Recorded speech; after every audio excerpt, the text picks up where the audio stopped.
1970 से 80 का दशक, जब जापान एक तरफ विकास की ओर तेजी से बढ़ रहा था और प्रगति की राह पर था, और कोची साके ओना जापानी किस्से कहानियों का एक ऐसा रूप जिसके बारे में आज हम आपको बताने वाले हैं। तो चलिए जानते हैं कोची साके ओना के बारे में। जापान के सुनसान रास्तों पर कोची साके ओना चेहरे पर सर्जिकल मास्क पहने ज्यादातर बच्चों को अपना शिकार बनाती थी। उसका चेहरा सर्जिकल मास्क से ढका रहता था और वो मासूम बच्चों के पास आकर उनसे एक सवाल पूछती थी, क्या मैं सुंदर दिखाई देती हूँ? सुनने में ये सवाल एक मामूली सवाल लगता है, लेकिन इस सवाल का जवाब शायद सबसे मुश्किल हो सकता है, क्योंकि इस सवाल का जवाब आपकी जान ले भी सकता है और बचा भी सकता है।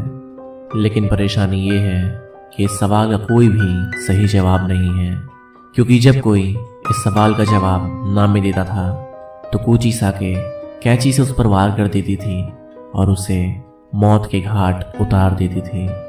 और अगर आपने जवाब हाँ में दिया तो वो अपना सर्जिकल मास्क उतार देती थी और अपना बेहद डरावना और जख्मी चेहरा दिखा देती थी। उसका चेहरा दो हिस्सों में बटा रहता था, मानो किसी ने उसका चेहरा पूरी तरह चीर दिया हो। और फिर से वो अपना सवाल दोहराती थी कि क्या मैं अब भी सुंदर दिखाई देती हूँ? कोची साके का डरावना चेहरा देखने के बाद अगर कोई उसका जवाब ना में देता था तो भी वो उसे मौत के घाट उतार देती थी, और अगर हाँ होता तो भी कोची साके अपनी कैंची से जवाब देने वाले के चेहरे पर ठीक अपने ऐसा घाव बना देती थी जिससे लोगों की तड़प कर मौत हो जाती थी। जापान में 1970 के पूरे दशक में इस खौफनाक दहशत की बला थी।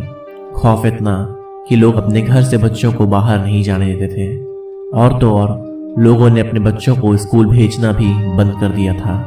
और कोची साके के शिकार बने बच्चों और कुछ अन्य लोगों की हादसों की कहानियां पूरे अखबार में भरी रहती थी। ऐसे बहुत से लोग थे जिन्होंने ये दावा तक किया कि उन्होंने कोची साके ओना नाम की इस आत्मा को देखा है।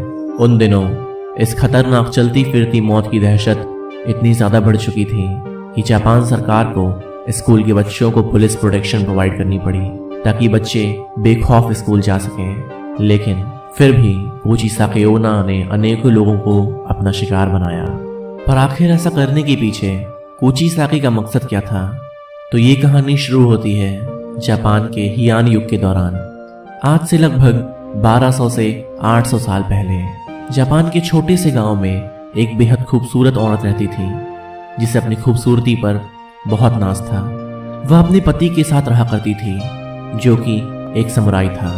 युद्ध के दौरान उसके पति को युद्ध में भाग लेने जाना पड़ा, और जब वो युद्ध खत्म करके अपने घर वापस आया तो उसने अपनी खूबसूरत पत्नी को किसी गैर मर्द के साथ आपत्तिजनक स्थिति में पाया।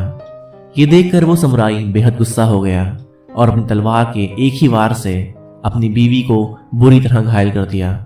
इस तलवार की घात से उस कोची साके का मुंह पूरी तरह फट गया। अब कौन तुम्हें खूबसूरत कहेगा? इतना कहकर वो समुराई हमेशा हमेशा के लिए अपना घर छोड़कर चला गया। समुराई की तलवार के घात ने उस औरत के चेहरे पर एक बेहद गंदी और डरावनी स्माइल जैसा घाव बना दिया था।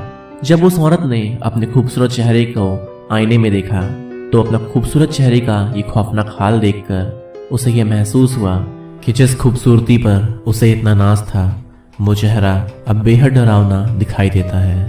और वो ये सदमा बर्दाश्त नहीं कर पाई और उसने अपने घर में रखी कैंची से अपनी जान ले ली। वो खूबसूरत औरत मर गई और सबको लगा ये कहानी उसकी मौत के साथ ही वहीं दफन हो गई। लेकिन लगभग 800 साल बाद वो फिर से जाग गई और बन गई एक खौफनाक रहस्य जिसे कहते हैं कोची साके ओना। आज भी जापान में कई लोगों का मानना है कि आज भी कोची साके ओना जापान की सुनसान गलियों में कहीं घूम रही है अपने अगले शिकार की तलाश में।